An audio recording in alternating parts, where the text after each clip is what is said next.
আসসালামু আলাইকুম রহমতুল্লাহি ওয়া বারাকাতুহু। কোনো নারী যদি 4টি কাজ গুরুত্বের সাথে করে তাহলে সে মৃত্যুবরণ করার পরে তার প্রতিদান কি হবে?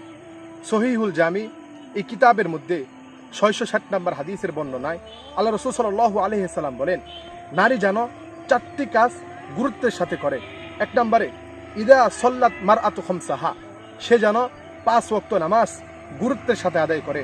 2 নম্বরে ওয়াসামাত শাহরহা, সে যেন রমজান মাসের সিয়াম গুরুত্বের সাথে আদায় করে। 3 নম্বরে ওয়াহাসনাত ফারজাহা, সে যেন সতীত্বের হেফাজত করে অর্থাৎ এবং লজ্জা স্থানের হেফাজত করে। 4 নম্বরে ওয়াতো আতজাউজাহা, সে যেন স্বামীর অনুগত্য করে।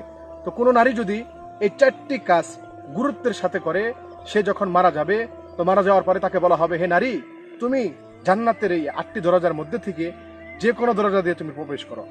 আল্লাহ পাক আমাদের মা বোনদেরকে এই 4টি কাজ গুরুত্বের সাথে করার তৌফিক দান করুন, আমিন।